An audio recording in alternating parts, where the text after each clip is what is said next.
quien asumía la presidencia ese 25 de mayo del año 2003, daba un discurso, el discurso inaugural de su presidencia, cargado de conceptos, cargado de ideas, cargado de entusiasmo, de un futuro esperanzador y de un compromiso con el pueblo, como hacía mucho que no se escuchaba en un discurso de asunción de un presidente. Recordemos un pedacito, un fragmento pequeño de lo que fue ese inolvidable discurso de Néstor Kirchner al asumir la presidencia. En el comienzo de los 80 se puso el acento en el mantenimiento de las reglas de la democracia y los objetivos planteados no iban más allá del aseguramiento de la subordinación real de las Fuerzas Armadas al poder político. La medida del éxito de aquella etapa histórica no exigía ir más allá de la preservación del Estado de Derecho, la continuidad de las autoridades elegidas por el pueblo. Así se destacaba como avance significativo y prueba de mayor eficacia la simple alternancia de distintos partidos en el poder. En la década de los 90, la exigencia sumó la necesidad de la obtención de avances en materia económica, en particular en materia de control de la inflación.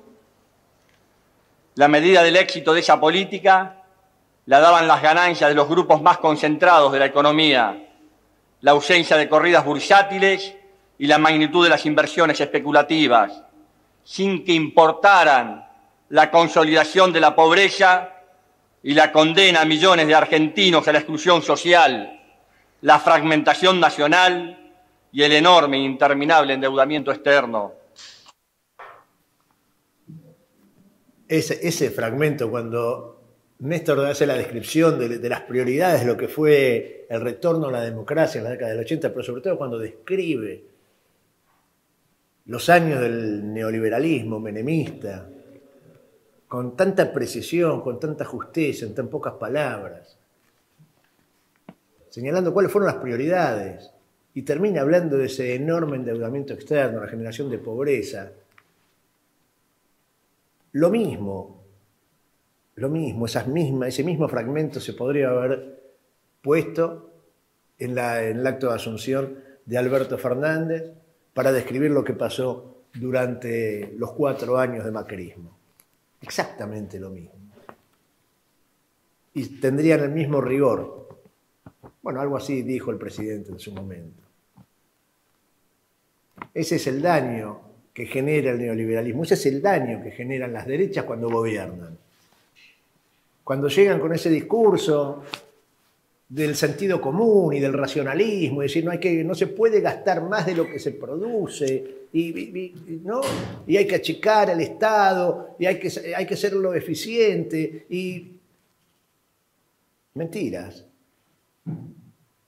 Atrás de todo ese discurso y de esa construcción de sentido común, lo que pasó siempre en la historia, de la mano de esos discursos llevados a la práctica por los gobiernos de derecha, lo que siempre terminó pasando fue la destrucción del país y el hambre del pueblo. Y ahora vuelven, una vez más, a pretender hacernos creer que ese es el sendero que hay que tomar, que ese es el sendero de la racionalidad, que ese es el sendero de lo correcto, que eso es lo que hace todo el mundo, menos Argentina, donde somos un desastre. Y ellos, los sectores del privilegio, los del poder concentrado, no tienen nada que ver. Los precios seguramente los formás vos. Seguramente la culpa debe ser del pueblo en el aumento de los precios. Seguramente.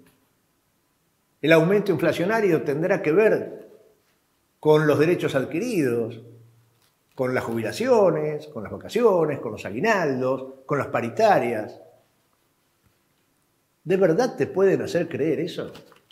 ¿De verdad tienen tanto poder como para que vos termines creyendo que la culpa es tuya?